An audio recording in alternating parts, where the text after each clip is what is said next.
Hello everyone, स्वागत है मेरे यूट्यूब चैनल पर। अगर आप 2024 के इंटर का एग्ज़ाम देने वाले हैं तो इस वीडियो को पूरा देखेंगे, जिसमें आज जिक्र करेंगे गृह विज्ञान का जो मॉडल पेपर 1 है। इसमें से जो 70% 70 ऑब्जेक्टिव क्वेश्चन है, आज उसको पूरा क्लियर करेंगे कैसे। तो फर्स्ट क्वेश्चन है, सजावटी चित्र किस कमरे में लगाना चाहिए। तो हम लोग सजावटी जो चित्र है ड्राइंग रूम में लगा सकते हैं। उसके बाद नेक्स्ट है आपका बैंक बचत जमा पर ब्याज का भुगतान कैसे किया जाता है। तो बैंक बचत जमा पर ब्याज तिमाही पर किया जाता है, यानी 3 माह पर किया जाता है। उसके बाद है पवित्रता, शुद्धता एवं शांति का प्रतीक। शांति का जो प्रतीक होता है या पवित्र या धर्म के लिए होता है वो उजला होता है। उसके बाद नेक्स्ट है आपका रक्त का धब्बा किस वर्ग में आता है।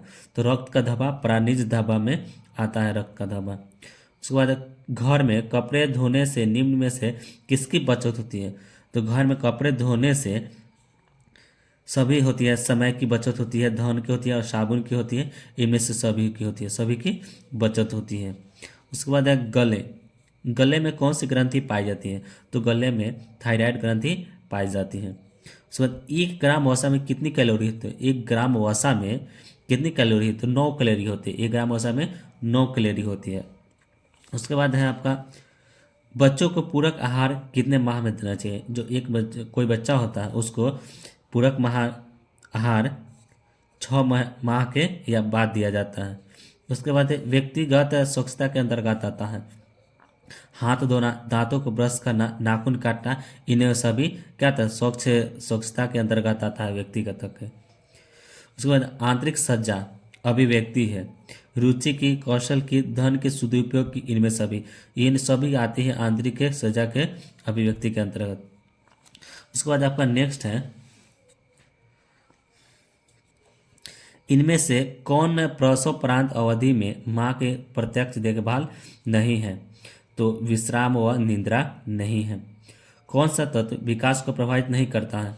कौन सा तत्व विकास को प्रभावित नहीं करता है, यानी लोगों को प्रभावित नहीं करता, धन। ठीक है।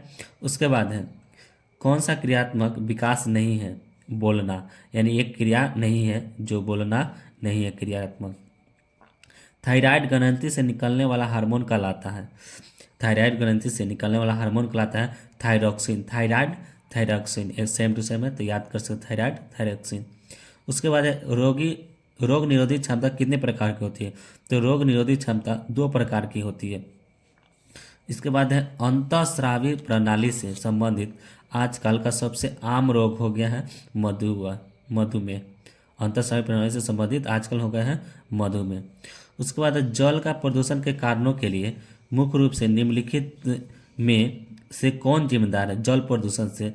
तो है इसमें तेल रिफाइनरी और कागज़ कारखाना जो है जल प्रदूषण है। तेल रिफाइनरी और कागज कारखाना से क्या होता है, जल प्रदूषण होता है। उसके बाद DTP का पहला टीका कब लगाया जाता है। तो DTP का पहला टीका 1 मास पर लगाया जाता है, DTP का पहला टीका। उसके बाद संक्रामक रोग से तात्पर्य है, संक्रामक एक व्यक्ति से दूसरे व्यक्ति को लगना है, यानी बीच में आता है तो संक्रामक रोग फैलता है। उसके बाद विकासात्मक मनोविज्ञान लाभदायक है। विकासात्मक मनोविज्ञान लाभदायक है, बच्चों के लिए लाभदायक है, शिक्षकों के लिए, अभिभावकों के लिए, सभी के लिए क्या है, विकासात्मक मनोविज्ञान लाभदायक है। अब नेक्स्ट पेज में है, देखते हैं। इसके बाद है आपका स्वच्छता। स्वच्छता के किस कार्य के लिए जल की अधिकतम आवश्यकता होती है। तो स्वच्छता के लिए क्या है, स्वच्छ रहने के लिए क्या आवश्यकता है। कपड़ों की धुलाई है, स्वच्छता पर आता है, स्वच्छता के अंतर्गत है। भारतीय शिशु की औसत जन्म ऊंचाई क्या होती है, 50 सेमी होती है। भारतीय शिशु की औसत जन्म ऊंचाई 50 सेमी है। सांकेतिक भाषा का प्रयोग किया जाता है, जो सांकेतिक यानी किसी चीज़ को दिखाकर, गूंगे और बहरे को सांकेतिक भाषा का प्रयोग किया जाता है। दुखद संवेद का उदाहरण है क्रोध, क्रोध की जगह दुख होगा। कृत्रिम लुप्त अंग वाले बच्चों को विशेष आवश्यकता कौन सी है। तो शारीरिक आवश्यकताएं होती हैं, प्राकृतिक चिकित्सा, शैक्षणिक अवस्था, ये सभी होती है कृत्रिम लुप्त अंग वाले बच्चे की। बच्चों में असमर्थता हो सकती है। जन्म से बच्चों में क्या होती है, असमर्थता हो सकती है जन्म के समय से। सुखद संवेद का उदाहरण है, सुखद संवेद का उदाहरण है स्नेह। आईसीडीएस की स्थापना कब की गई थी? तो आईसीडीएस की स्थापना 1975 ईस्वी में हुई थी। उसके बाद विटामिन की, किस विटामिन की कमी से बच्चों में अंगों की अस्थियां मुड़ जाती हैं? कौन सी विटामिन के कारण या कमी के कारण जो बच्चों की अस्थियां होती है मुड़ जाती है? तो विटामिन डी के कारण बच्चों की अस्थियां मुड़ जाती हैं। कार्बोहाइड्रेट का सबसे सरल रूप होता है, तो कार्बोहाइड्रेट का सबसे सरलतम रूप होता है ग्लूकोज। उसके बाद आहार आयोजन किस बचत में मदद करता है? आहार आयोजन किस बचत में मदद करता है? तो समय का बचत और ईंधन का, ऊर्जा का उपयुक्त सभी का बचत में मदद करता है। अशुद्ध पानी पीने से कौन सी बीमारी उत्पन्न होती है?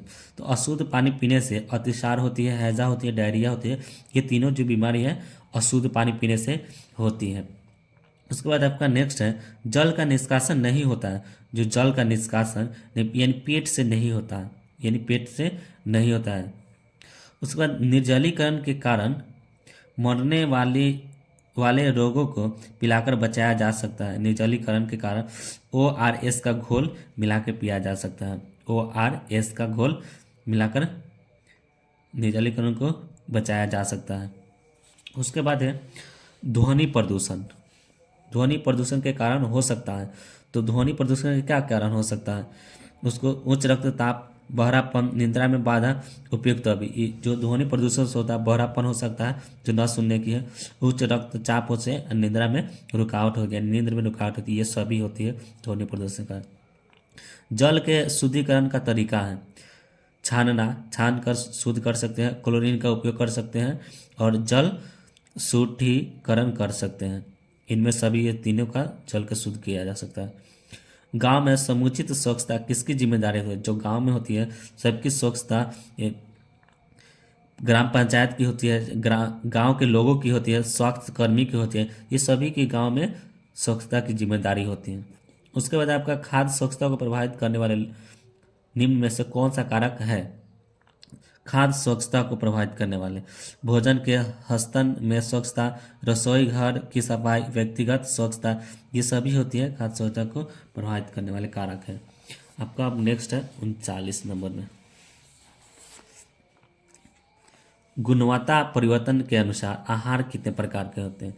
तो गुणवत्ता परिवर्तन के कारण आहार 3 प्रकार के होते हैं और रोग निरोधक क्षमता 2 प्रकार के होते हैं, जो हमने पहले जिक्र किया था। उसके बाद है आपका निम्न में से किस बर्तन में खाद्य पदार्थों को अधिक समय तक रखने पर विषाक्तता उत्पन्न हो जाती है? तो तांबा के जो बर्तन में रखने पर विषाक्तता यानी विष उत्पन्न हो जाती है। कौन एक ISI मार्क उत्पादक है? IS मार्क उत्पादक है, तो गैस चूल्हा क्या है? ISI मार्क उत्पादक है। एक मार्क की शुरुआत कब हुई थी? एक मार्क की शुरुआत 1938 में हुई थी। दूध की मिलावट में किस पदार्थ का उपयोग किया जाता है? तो अतिरिक्त जल मिलाकर दूध को क्या किया जाता है? उपयोग किया जाता है। FPO का पूर्ण भी, एफ यानी FPO का फुल फॉर्म क्या होता है? Food product order, food product order होता है, FPO का अर्थ होता है। तो खेसारी दाल मिलाई जाती है, किस में मिलाई जाती है? तो खेसारी दाल में अरहर और दाल में मिलाई जाती है, यानी अरहर और खेसारी को एक साथ मिलाया जा सकता है और अच्छा बनता है। उसके बाद है कौन सा कार्य स्वरोजगार एवं संस्था में रोजगार दोनों क्षेत्रों में संभव होता है? तो डायटीशियन या इंटीरियर डिजाइनर या ब्यूटिशियन, इनमें सभी को क्या कर स्वरोजगार यानी स्वयं रोजगार संस्था संभव है।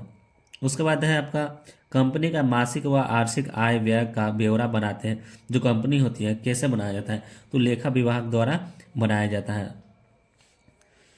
नौकरी पेश वाले व्यक्ति की आय होती है, तो जो नौकरी जो करते हैं उनकी पैसे जो आय होती है यानी इनकम होती है वो क्या होती है? निश्चित होती है उनकी नौकरी वाले की। उसके बाद विनियोग के साधन क्या है? विनियोग के साधन बैंक और डाकघर, बैंक और डाकघर के विनियोग के साधन है।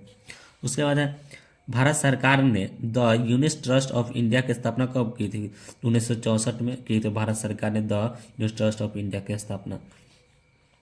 उसके बाद है, किस रेशे से सूती वस्त्र का निर्माण किया जाता है? तो कपास पौधे से सूती वस्त्र का निर्माण किया जाता है, कपास पौधे से।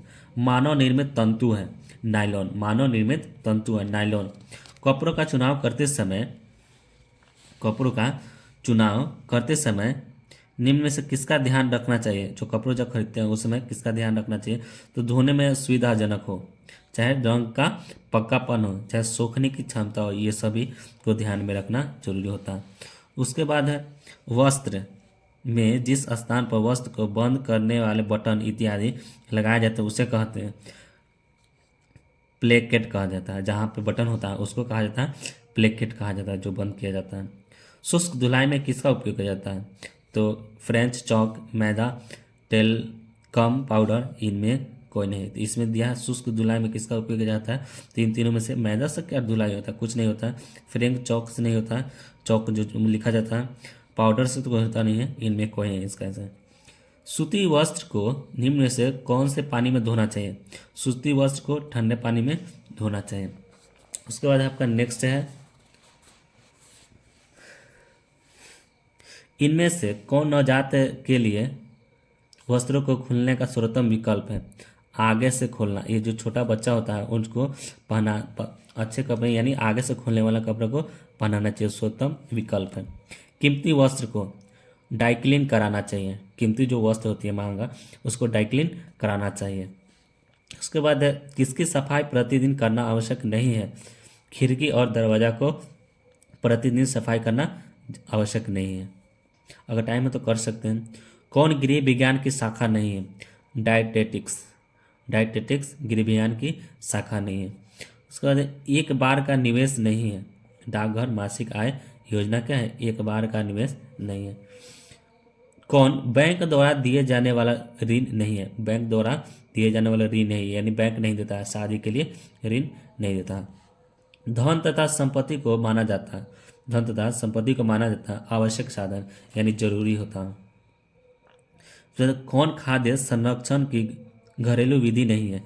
कौन खाद्य संरक्षण की घरेलू विधि नहीं है?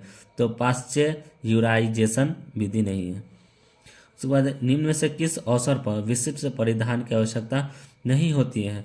तो जन्म पर किसी विशिष्ट परिधान की आवश्यकता नहीं होती है। उसके बाद बैगनी रंग है, जो बैगनी रंग है कौन से है? तो बैगनी रंग है द्वितीय रंग है और प्राकृतिक रेशा है। 67 में 45 प्राकृतिक रेशा है। तो सिल्क क्या है? प्राकृतिक रेशा है सिल्क। वनस्पतिक दाग धब्बे को किस माध्यम द्वारा हटाया जाता है? वनस्पतिक दाग धब्बे को अमोनिया बोरेक्स वॉशिंग सोडा द्वारा हटाया जाता है, अमोनिया बोरेक्स वॉशिंग सोडा द्वारा हटाया जाता है।